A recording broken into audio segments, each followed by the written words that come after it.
साल की नौकरी बहाल करो, बहाल करो, बहाल करो। हरियाणा सरकार मुर्दाबाद, एक बात मुर्दाबाद, मुर्दाबाद।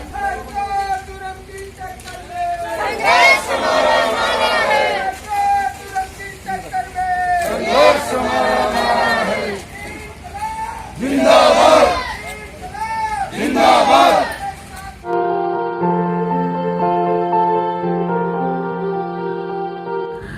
सभी भाइयों को राम राम। मैं सतवीर सिंह, शारीरिक शिक्षक संघ राज्य का उपाध्यक्ष।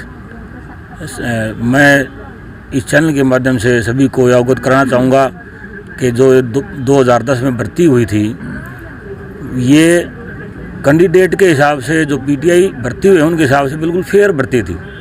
अब इसमें सरकार का कोई दोष था, उन्होंने क्या प्रणाली चेंज की, कहाँ उसका कोई प्रोसेस पूरा नहीं किया, कोई लेटर नहीं दिया, ये किसी को नहीं पता। सरकार की बातें सरकार जानती है। आम आदमी को, आम कैंडिडेट जो सरकारी नौकरी के लिए, ये युवा वर्ग जो क्वालिफाइड भी हैं, एनआईएस भी हैं और इनमें एमए एमफिल भी किए हुए हैं, वो अपनी नौकरी के लिए भटक रहे थे। उन्होंने अप्लाई किया और 2010 में सिलेक्शन की प्रक्रिया से पूरा करते हुए और पीटीआई के पद पे लगे।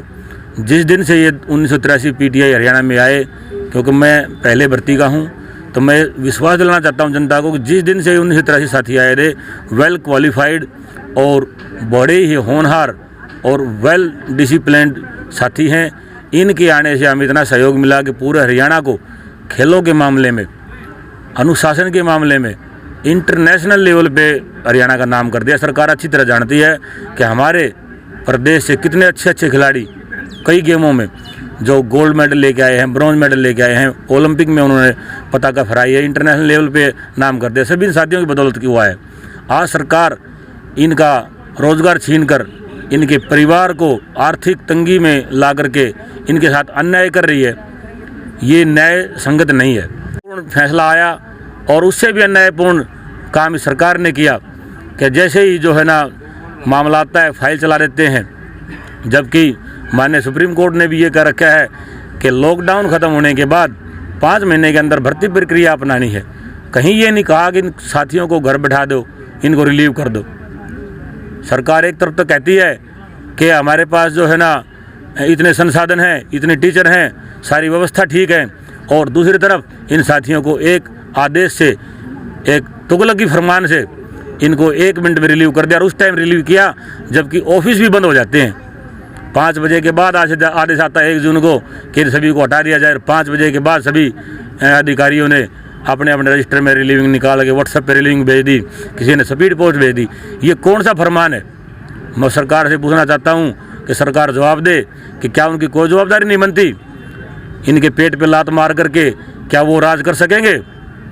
जनता की जो दुखी होती है जनता, चाहिए तो सरकार को ये, नेताओं को ये कि जनता का लालन पालन कैसे हो, हमारी जनता सुखी कैसे हो। जिन्होंने वोट दे करके सरकार को बनाया है, चाहिए तो उनको वो कर रहे हैं उसका उल्टा। आज इन 1983 साथियों के साथ साथ लगभग एक साथी के साथ 5-6 परिवार जुड़े हुए हैं, तो संख्या आप देखो 10 से 12 हज़ार परिवार हो जाते हैं। सारे परिवार दुखी हैं। किसी के घर में चूल्हा नहीं जलता, किसी के घर में कोई अन्य हंसी ठट्ठा नहीं होता, सभी दुखी हैं। और उस दुखी के कारण ही आज ये साथी रोड पर यहाँ बैठे हुए हैं। कोई तर्क ना दिया हो, अपना बचाव किया हो, या इस सरकार ने कोई तर्क ना देने पाए हों, क्योंकि सरकारी विभाग का मामला है, सरकार का मामला है, नहीं दे पाए हों। लेकिन इन साथियों का तो कोई कसूर नहीं। इन्होंने जो भर्ती प्रक्रिया बोर्ड ने अपनाई उसी को ये पूरी करते चले गए, चाहे वो रिटन टेस्ट का मामला हो, चाहे इंटरव्यू का मामला हो। जो भी सिलेक्शन प्रक्रिया इन्होंने पूरी की और उसके बाद ये सिलेक्शन होकर नौकरी में आए। इनका कहीं कोई दोष नहीं है। कहीं सुप्रीम कोर्ट के आदेश में लिखा नहीं हुआ कि किसी कैंडिडेट के कोई डॉक्यूमेंट जाली हैं या किसी कोई कैंडिडेट की कोई गलती है। सारी गलती है तो उस कमीशन की है, उस सरकार की है, क्योंकि कमीशन भी तो सरकार का ही है। बोर्ड के चेयरमैन और बोर्ड के मेंबर सरकार ही तो नॉमिनेट करती है, हमारे हाथ में नहीं है। हमारे हाथ में हो तो हम पढ़े लिखे साथियों को वहाँ ले जा करके बैठाएं जो सक्षम हो। हर चीज़ को पढ़े लिखे व्यक्ति हर चीज़ को जानते हैं, नियम कानून को पढ़ते हैं। लेकिन वहाँ कौन से सदस्य बैठे हुए थे और कौन से आज बैठे हुए, सरकार ही जाने। वो तो इन साथियों की कहीं कोई गलती नहीं है।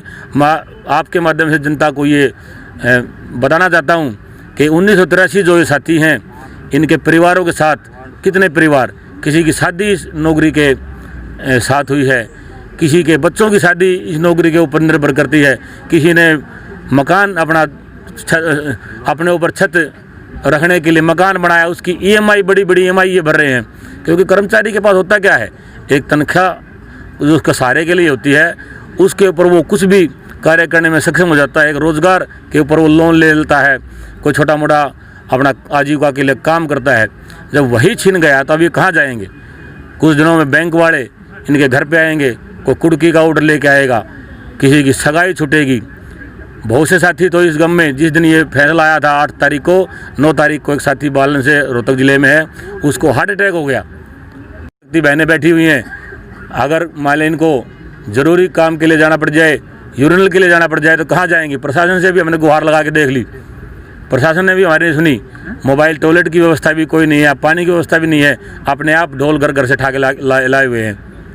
तो सरकार से मैं अपील करूँगा, एक मार्मिक अपील करूँगा कि इनकी तरफ देखते हुए, इनके परिवार की, इनके बच्चों की तरफ देखते हुए न्याय करे और इनको वापस नौकरी पे ले ले, इनके रोज़गार को बचाने का काम करे। धन्यवाद। 50 के टेम्परेचर में तप रहे हैं, वो 50 के टेम्परेचर में मेहनत करवा के तप रहे हैं। किसी बच्चे को ओलंपिक तक, राष्ट्रीय स्तर में, अंतर्राष्ट्रीय स्तर तक ये अपनी प्रतिभा का लोहा मनवा चुके हैं। झज्जर एक ऐसा जिला है जिसमें आज भी 7 गेम राष्ट्रीय स्तर पर नेशनल में चैंपियनशिप है। आज भी स्विमिंग की, कुश्ती की, वॉलीबॉल की, सभी 6-7 जो टीमें हमारी, जूडो की, सारे खिलाड़ी फर्स्ट पोजीशन पर हैं। और 10 साल से पहले आप रिजल्ट उठाओ झज्जर का, कोई टीम दिखती थी, लेकिन आज हरियाणा में इनकी जो शारीरिक शिक्षक है, इनकी कैसी दुर्गति 50 के टेम्परेचर में की जा रही है, ये मजाक नहीं है। लेकिन स्कूल खोल के देखो।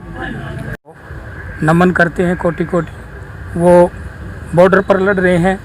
आप लोग शिक्षा प्रणाली को मजबूत करने के लिए, अनुशासन को प्रदेश के स्कूलों में बढ़ाने के लिए आपने जो 10 साल की सेवाएं दी, आज जो बीजेपी की जो निकम्मी सरकार है, जनविरोधी सरकार है, जो लोकतंत्र के खिलाफ चल रही है, हमेशा जो ऐसे निर्णय लेती है, चाहे वो सेंटर लेवल का हो चाहे स्टेट लेवल का हो, कि वो लोकतंत्र के, अब लॉकडाउन के आड़ में उन्होंने बहुत ज़्यादा निर्णय ऐसे ले लिए कि वो बिल्कुल गलत हैं, सरासर गलत हैं।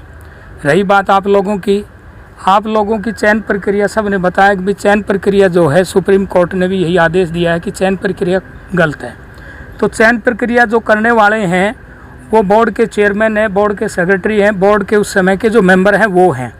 आप लोगों ने 2006 के अंदर अप्लाई किया और इन्होंने रिटर्न टेस्ट कंडक्ट किया, आपने रिटर्न टेस्ट दिया। बाद में सरकार की मंशा हुई कि रिटर्न टेस्ट को क्वैश करके, उसको ख़त्म करके और फिर इंटरव्यू ले जाए, और इंटरव्यू के अंदर सभी आपको बुलाया गया और आपने इंटरव्यू को, आपने कहने का मतलब है जो सिविल सर्विसेज रूल होता है उसको फॉलो किया और आपका सिलेक्शन हुआ। फिर आपने प्रतिभा दिखाने का मौका मिला। प्रतिभा में आपने राष्ट्रीय और अंतर्राष्ट्रीय स्तर पर अच्छे एथलीट, अच्छे खिलाड़ी आपने दिए करके कैबिनेट के अंदर, और एक ऑर्डिनेंस पास करके, और आप लोगों की सेवाएं जो की तो आपकी रीज्वाइनिंग 1 जून से जो करवा सकती हैं। सरकार तो आपसे इतनी डरी हुई थी कि जिस प्रकार 23 मार्च 1930 को भगत सिंह को 1 दिन पहले फांसी तोड़ दिया गया कि कल उपद्रव हो जाएगा, ठीक वही प्रणाली आपके साथ की गई कि 1 जून को रात के समय आपको रिलीव किया गया। सरकार आपसे डरी हुई है।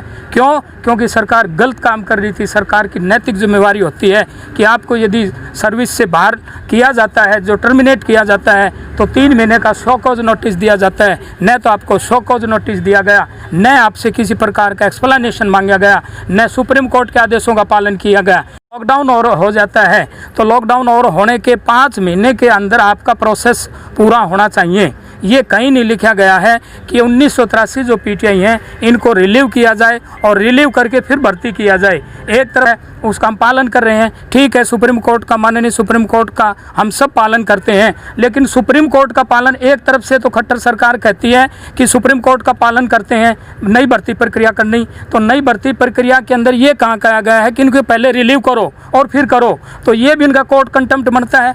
एक डबल एजी आते हैं, 3 तारीख का जो आपका केस था उसमें 3 जून को उसमें आके कहते हैं कि the PTIs which are working they are doing their duty against their post, यानी वो अपने पोस्ट के ऊपर बने हुए हैं। फिर 5 तारीख को कहते हैं कि जी हमने कह दिया। फिर 9 तारीख को आते हैं आपके डायरेक्टर एलिमेंट्री एजुकेशन आके कहते हैं नहीं नहीं जी हमने तो उनको रिलीव कर दिया। क्या तमाशा बना रखा है ये सरकार थोड़ी है।